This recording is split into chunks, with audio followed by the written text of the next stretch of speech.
Dobar dan. Možda ne bi rekli, ali evo nas u rijeci Crnojevića. Da. Kako ste? Nalazimo se u pozorištu starom kulturnom centru u rijeci Crnojevića. Video krećemo odavde, ali nismo zbog njega tu, nego usputno, da vam pokažem. A gdje idemo? Kad obiđete staro kazalište, spuštite se dolje. Baš ovakav dan je primjer zašto treba ići do Obodske pećine, jer sama rijeka Crnojevića je krcata. Znači tonu kola, tonu ljudi, što je super, ali ako hoćete da se malo izolujete, eno ga šetalište ovamo, a mi idemo desno. Evo je tamo.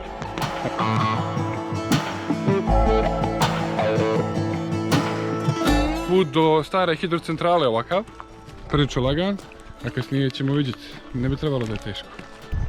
Sad vidimo lijepu rijeku, ali idemo bliže njoj tamo. U principu idemo na izvorište rijeke Crnojevića. Pa hajdemo. Hajdemo.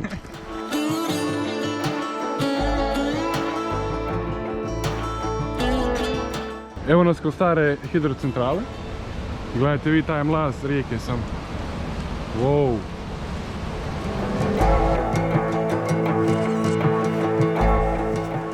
Još 15 minuta.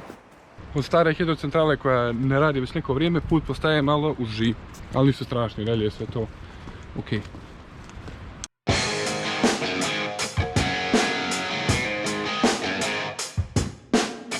Ok, dobar početak putovanja.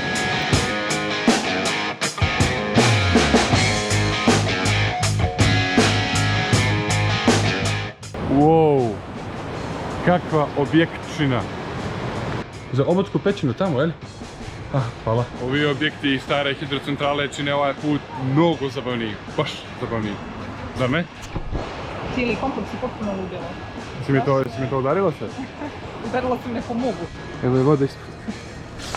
Znači ispod cijelo vrijeme ide voda. Tamo, mi smo se sad dolje popali. Idemo dalje. Svi? Odlično. To je taj kanal.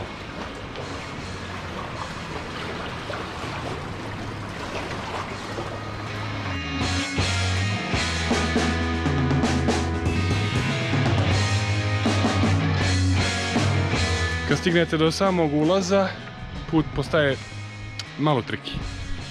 Ovako triki. Znači malo je veće kamenje, ali ga nije teško toliko savladati.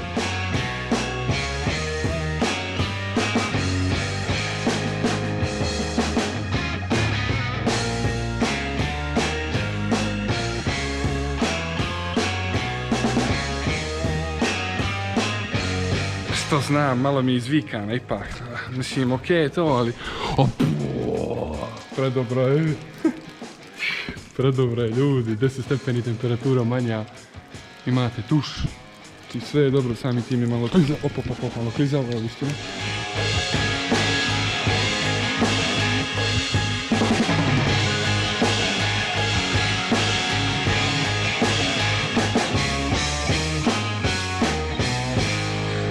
Velika, zabavna, potpisana. Svako ko je dolazio imao je priliku da stavi svoje ime i prezime kao i godinu kad je obišao Obodsku pećinu. Bošković Miodrag, 58 ljudi. Wow, stvarno trebate doći ovom. Znači jedno 40 minuta šetnje, ali vrijedi svaki sekund. Da.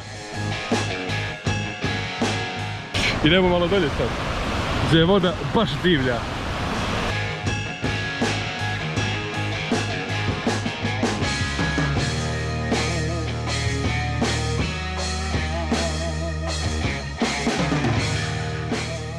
Ne možemo da budemo u rijeci Crnojevića da ne obiđemo riječki grad, ja nikad nisam bila recimo, koji je podigao Ivan Crnojević, a s druge strane ne možemo ni da ne vidimo Obodsku štampariju, kao prvu štampariju u južnih Slovena i prvu štampariju koja nam je dala Oktoih.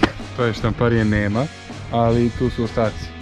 Tu su ti ostaci, tu je tabla. Dakle, i grb Crnojevića, poznati grb Crnojevića.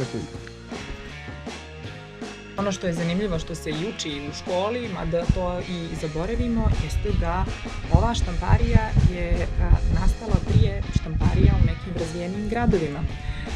Recimo da Berlin, Moskva, Ljubljana, Zagreb i tako dalje nisu uopšte imali svoju štampariju, a ovo mjesto jest. Tako da to govori zapravo o tome koliko smo progresivni bili za to vrijeme. Osmanlije su napadale, gurale od Žabljaka Crnojevića, Crnojević je dalje ka Cetinju, tako da došli su i do ovog novog utvrđenja i pokorili sve. Ova crkva je bila koja je podignuta u to vrijeme kad se je podizao Riječki grad. Srušena je također, ali koliko sam ja uspjela da pročitam, negdje u 18. vijeku, ako se ne varam, je na ostacima te stare crkve sagrađena ova. To vam je to. Kratka šutnja, kratka šetnja rijekom Crnojevića. Nismo pili kafu, ali smo prošetali. Ali ćemo da popijemo pivo. Ali ćemo da popijemo pivo.